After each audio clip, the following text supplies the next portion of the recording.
On December 3rd, 1950, CBS broadcast episode 135 of Escape, This Side of Nowhere. Written by Antony Ellis, the drama takes listeners to barren northern Mexico, where a woman carrying $250,000 hires a pilot to fly her south. A crash near an isolated village strands the pair with the cash, intended to secure their future, and makes their situation more dangerous. William Conrad and Virginia Gregg are heard in the cast, under the direction of Norman Macdonnell. The CBS network carried Escape as a sustained program for this broadcast.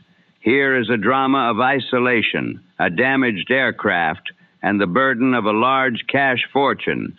Now, back to the golden age of radio. You, finding life rather dull, dreaming again of exotic places, wishing you were somewhere else, we offer you Escape.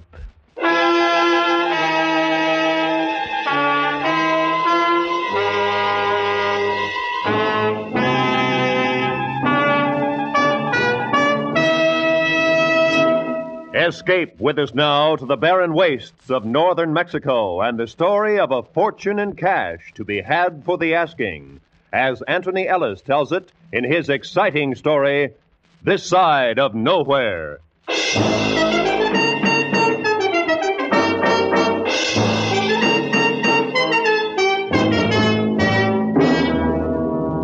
You want to know where you can pick up $250,000? Well, I know a place. The money's in $100 bills. The last time I saw it, it was all in one place, and the people who had it were the friendliest people in the world. That is, if you don't mind their particular kind of friendship.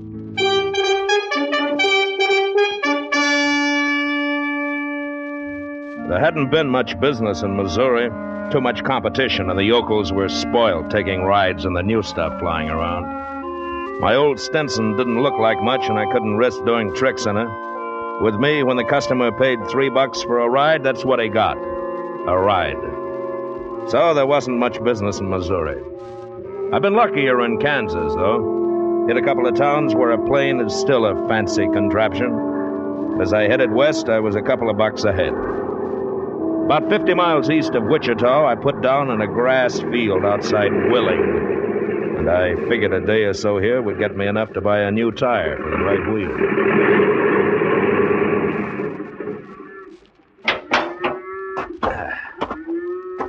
Well, hello there. Is this your field? Say, that was pretty. Coming down out of the sky like that, I seen you from a long way. You like planes, huh? Sure. Is this your field? Yep. Down Spur's Bogan Stream. Well, look, I'd like to make a deal with you. That's so? I'll be here for a couple of days. Let me keep the plane here, and I'll give you $5. 5? Well... And a free ride. Mister, you got a deal. My name's Bill Maydew. Shake.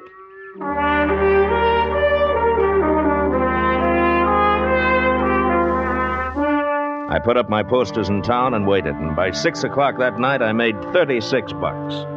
It looked as if the town of Willing would keep me around for maybe 3 or 4 days. I put the Stinson to bed in Bill Maydew's barn and then started out to find a place for myself. The old man walked along with me. Say, have you got any suggestions where I can put up while I'm here? See that flying red horse sign up there? Yeah? Well, right across the street is Maydew's Willing Hotel. Nice and quiet. $2 a night. Breakfast 50 cents. Oh, yours, huh? Yeah, it ain't fancy, but it's restful. Got a city woman staying there, down from Kansas City. No? Taking a rest. Oh, that sounds fine. Hey, we're having steak for dinner. I'll get the wife to put on an extra one for you. With the steak inside, I felt pretty good. And about an hour after dinner, I got a look at the hotel's other guest. She was tall, with a big city, dry, crisp figure, and special-looking, too. She didn't seem to notice me as she went over to the desk and started to write a letter. It got quiet, and along about 9 o'clock, I was ready to hit the hay.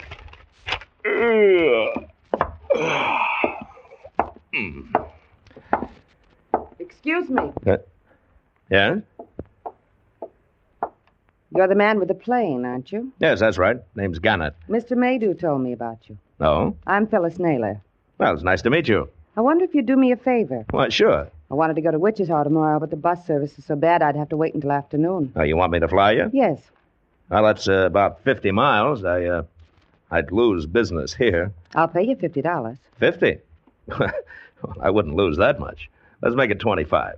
If that's what you want. Can we leave early? Anytime. 7, okay? I'll meet you down here at 7. All right. So long.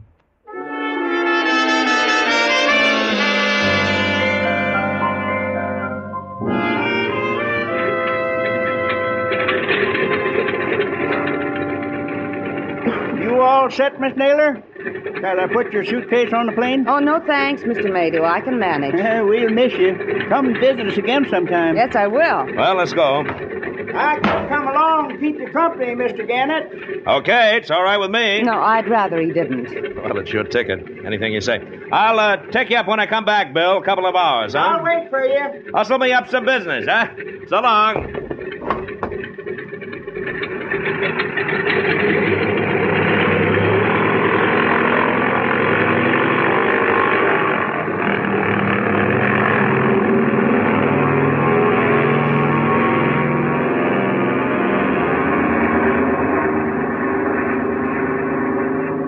Have you done much flying?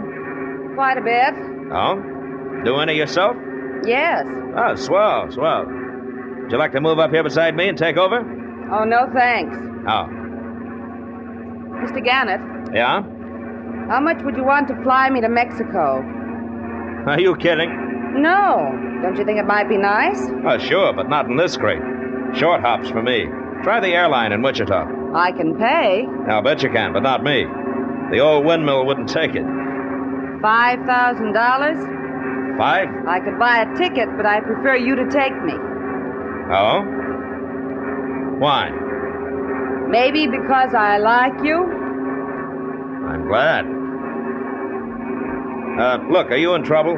Of course not. Well, then why don't you use a scheduled line? That's not your business. I've got the cash. Will you do it? No, you better try somebody else. We're not going to land at Wichita. Now, that's what you think. I've got a gun, Mr. Gannett. Don't turn around. Here. Hey, look, now be a good girl, will you? We've only got enough gas to get to Wichita. You're lying. The gauge says full. Well, it's broken. I'll take a chance. We can't make it in one hop. I'll have to come down sometime. That's all right. You don't want to get me in trouble, do you? No. I told you I like you. Just as long as you take me where I want to go. Head south. Go on. Okay.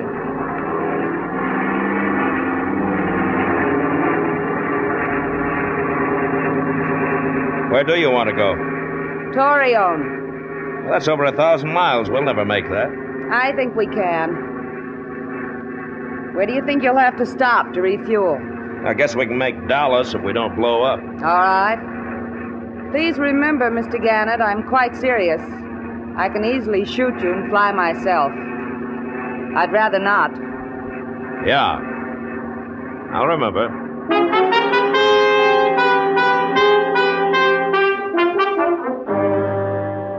An hour later, we were flying over Tulsa, Oklahoma, and I turned around just once to look at her. She hadn't been bluffing. The gun lay in her hand, steady and pointed at me. I began to think about Dallas.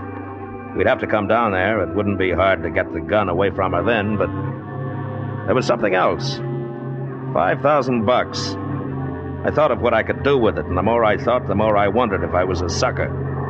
Why fly with a gun in your back when you could make a deal just for the asking? If she was in trouble, that was her business. I didn't know anything about it, and I didn't want to. I reached for the map. What are you doing? Don't get nervous, honey. I just want to take a look at the map. Oh. Torreon, huh? Yeah. Oh, yeah. Yeah, I'd say that's about 300 miles below the border, southwest. I know. That's bad country in between if we had to come down. I know that, too. Were you kidding about that $5,000? No. All right. Put away your gun. What happens when we land at Dallas? Gas up, check the motor, and go on. If you try any tricks Why on... should I? Good looker like you, $5,000. Can I sit next to you? Yeah, sure. Come on. There we go. Your first name's Deke, isn't it? You've been reading hotel registers. Yes. You won't be sorry about this. I'll bet I won't.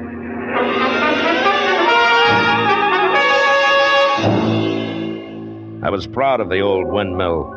I never thought she could make it, but by 5 o'clock that afternoon, we landed at a town a little north of Laredo. We talked about how we were going to get across the border. She still hadn't told me anything, but I knew that she wanted to get into Mexico with no questions asked.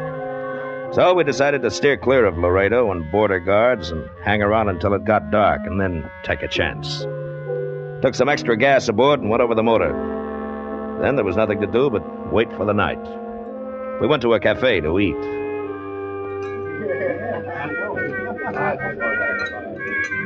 Ooh, it's hot. That's the American idea of Mexican food. Unless it burns your tongue off, it's not the real thing. You done much night flying? Oh, plenty. Used to be with a commercial outfit. No. They fired me for fighting with a passenger. That was before the war. Flew B-24s out of England, then came back. Now I'm too old for jets and too independent for commercial jobs, so I'm just a sky bum. What's so funny? Oh, you. You sound so tough. I wonder. What? About you. I think you'd make love like a high school boy. You want to find out? No. How soon do you think we can take off for Torreon? Oh, about an hour or so. What about our lights when we cross the border? We won't have any. Good. Anyone ever tell you that you're good to look at? Yes, but you can tell me again. I like your eyes. They're soft sometimes. Hi, Mac. Hi. Sometimes mean. Going to the party? It's exciting, though. No, got patrol. Hey, you're not listening to me. Well, that's the first time I've seen that. What? You looked scared when the cop came in. Come on, it's time to go.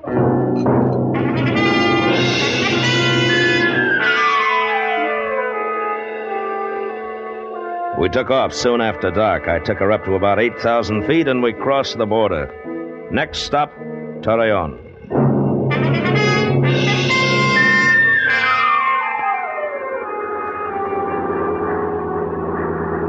Laredo was nearly 200 miles behind us when the Stinson died. Just quit, cold. We went down nice and easy. I couldn't see anything below. All I knew was that we weren't going to make Torreon. Phyllis didn't scream. She just watched me. Then before we hit, grabbed a suitcase up and held it in her lap. I remember thinking then it was a funny thing to do. And that was all for a while.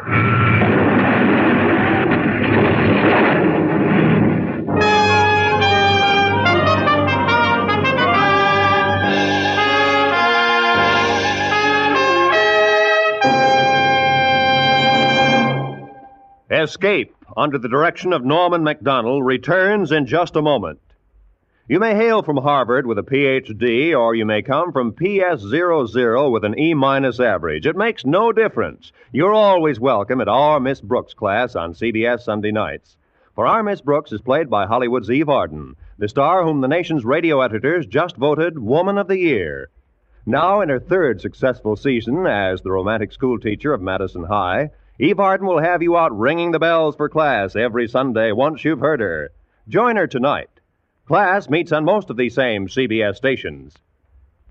And now, back to Escape.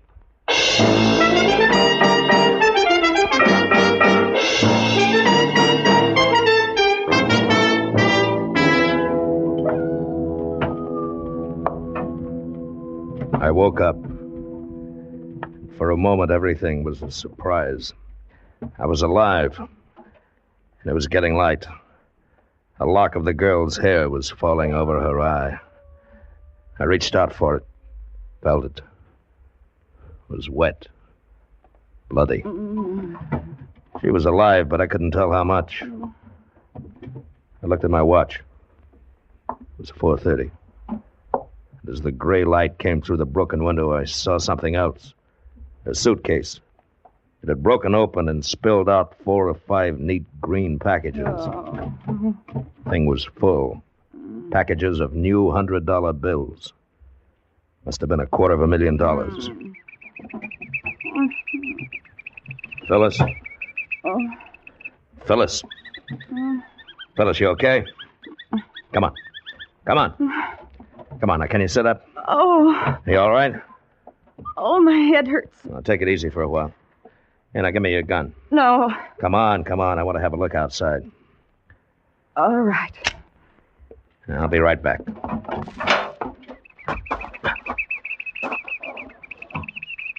We'd come down in a kind of basin, and all around were ridges and low peaks. It was rough country, all right. From what I could see, mean. I had an idea water was going to be a problem. As far as you could see, there was nothing but cactus and yucca trees. I started back for the plane, and that's when I saw him, sitting under a bush, his hat on his knees. Good morning, senor. He was round, and his face was the color of sand. In his smile were lots of flashing white and gold teeth. I guess he was mostly Indian. He had the happiest voice I'd ever heard. You've had a terrible accident, senor. I'm so glad you're alive. How long have you been here? Since earlier. How much earlier? Oh, much earlier, senor. Well, why didn't you try and get us out? If you were dead, one must await a reasonable time to allow the spirit to depart. Oh. Well, I'm glad to see you. My name's Gannett. Gannett? Mm-hmm. You're American? Yeah. Oh, good. I love the Americans. They're so rich. I am Esteban. I will help you. There is another in the machine with you? Yeah, a girl. She's hurt. We take her to my village. There she will be taken care of.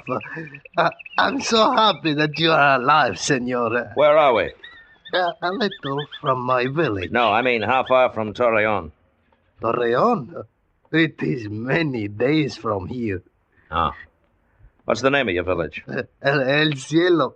It means heaven, senor. You will like it. My people will be so happy to see you. Come, we must help your friend.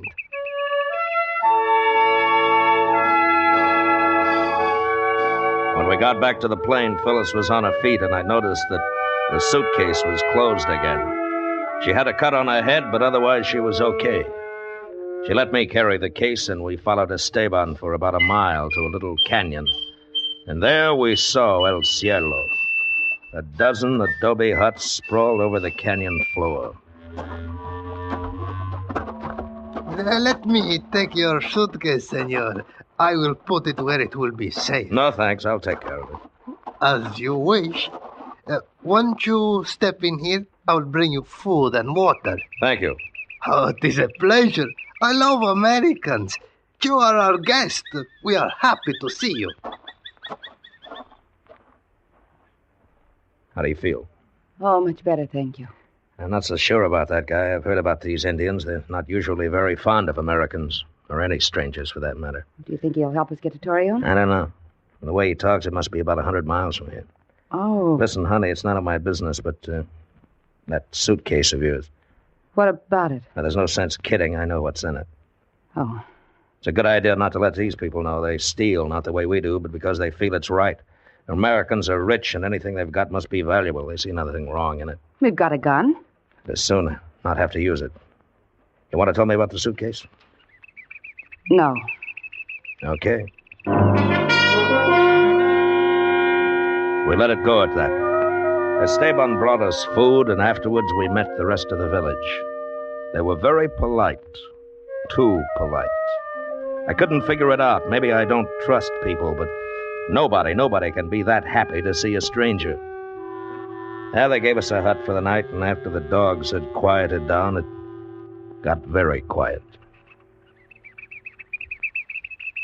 You asleep? No. How's the head? Fine, thanks. I'm sorry about this. It's all right. We're going to have to get out as soon as we can. These people You are... think they'll make trouble? I don't know. They're just too happy. There's something wrong, the way our fat friend looks at you. Maybe he thinks I'm pretty. Yeah, maybe. What are you going to do about it? But look, in the morning, we're going back to the plane. There's a chance I can do something to fix it up. Just a chance. Oh? Yeah. Well, You were telling me something back at the cafe in Laredo. About me? yeah, I was, wasn't I? I guess you're not very scared about all this, are you? I don't want to think about it. You ought to be thinking about it. Deke. Look, we're in a tight spot. I don't care. But I do. Maybe if we ever got out of here... All right, high school boy. Good night.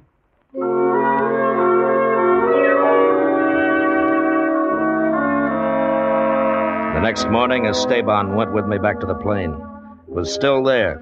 That is, most of it. Of course, they'd taken everything movable from inside, stripped the rubber tires off, stolen the prop.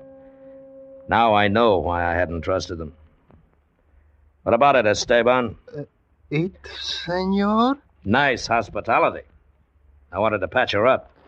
Senor, some dirty thieves must have come out of the night and done this Yeah, thing. you can say that again. Surely you would not suspect my people. Oh, no, not your people. I'm so happy then. Well, we'll have to rent a couple of your mules. Maybe you'll guide us to a town that's got a bus or a railroad or something. You have money to pay for these things? Little, yeah. We talk about it maybe tomorrow. Now we go back to the village.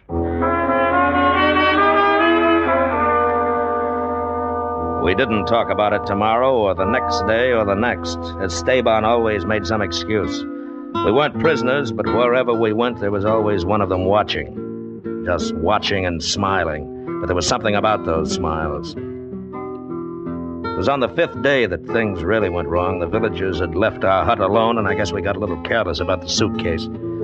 Phyllis and I had been up to a ridge 4 miles away to take a look at the country and our chances for hiking out. When we got back, it was almost dark. The suitcase. What? It's gone. Well, I'll be... They've stolen it. You think it's funny? Stop it. Stop it. I'm sorry, but...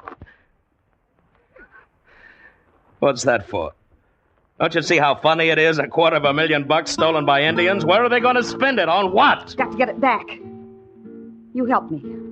I'll share it with you. You will? Yes. Listen, you might as well know. Remember the bank holdup in Chicago last year? Yeah.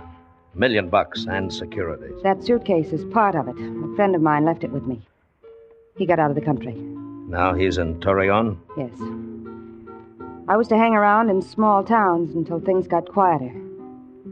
When you came along, it gave me a chance. I was to meet him in Torreon. I don't care about him now. It's you and me. Oh. We've got to get away from here. We can go to Mexico City or anywhere. How far do you think we'd get in this country? We'll take their mules. Well, we can try. Esteban's the boy to find. You and me? Yes. Yes, don't you know that by now? Okay.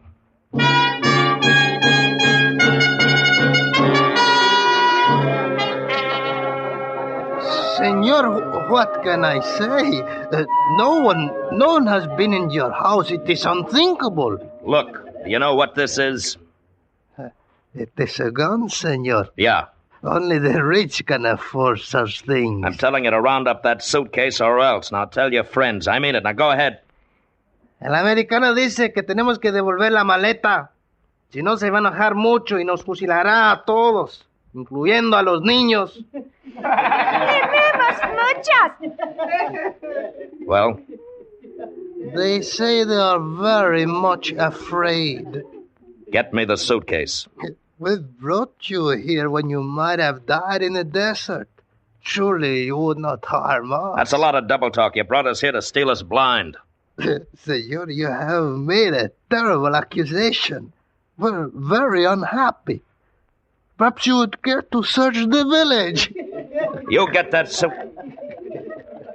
Now, what's the use? And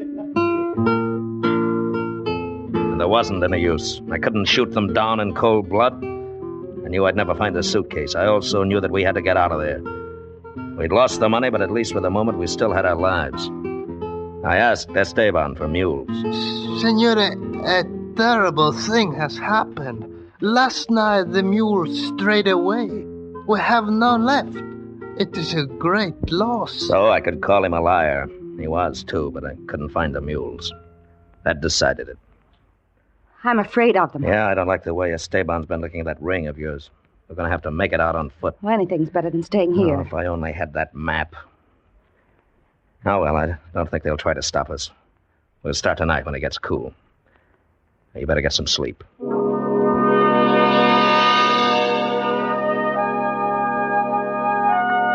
That evening, I heard the villagers moving around outside the hut.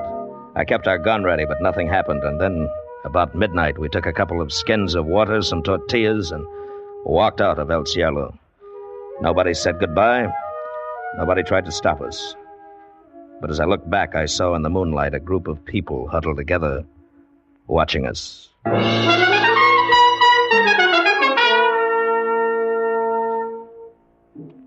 We walked for 3 days. Desert, heat, night, and cold. Then the water was gone. How you doing? Oh, all right. I'm thirsty. But try not to think about it. Can we rest a minute? Hey, better not. Not yet. Try to get to the hills. It's only a few miles. Oh, it's hot. It'll be hotter. Now save your breath. Dick! What? Don't move. Don't move. It's a Gila monster. All right now, fellas. Don't move. Just don't move, and I'll blow his head off. Now keep still. That's it. Keep still. Ah! It's bitten me! It's bitten me! Oh, Dick! Ah! Ah!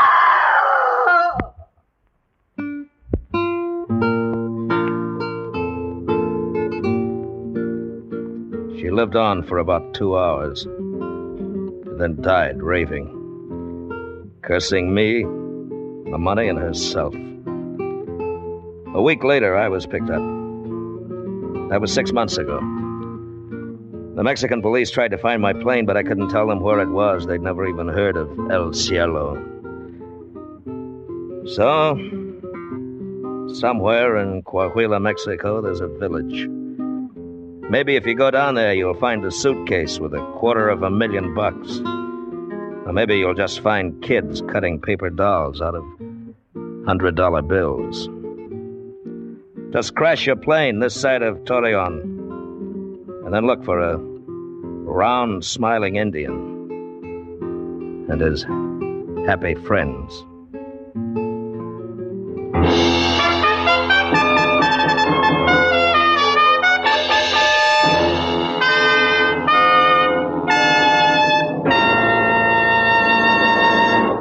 Under the direction of Norman Macdonnell, Escape has brought you This Side of Nowhere by Antony Ellis. William Conrad was starred as Deke, and Virginia Gregg as Phyllis, with Don Diamond as Esteban. In the supporting cast were Lou Krugman and Ralph Moody. The special music for Escape was composed and conducted by Ivan Ditmars. Next week, escape with us to a small freighter in the China Seas and a sinister traveler who brought destruction to crew and ship alike, as Ellis St. Joseph tells it in his most unusual play, A Passenger to Bali.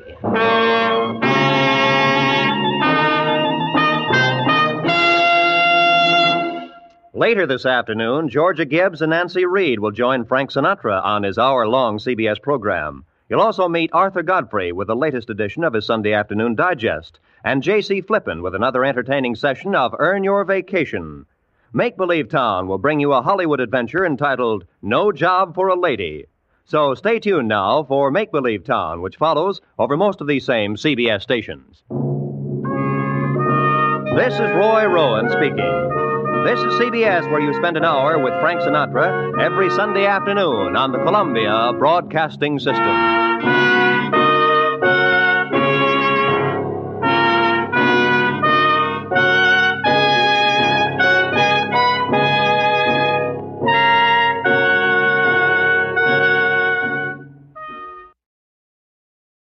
Escape with This Side of Nowhere has concluded. This is Victor Sterling. Until next time, good night. Follow old-time radio stories for more classic broadcasts.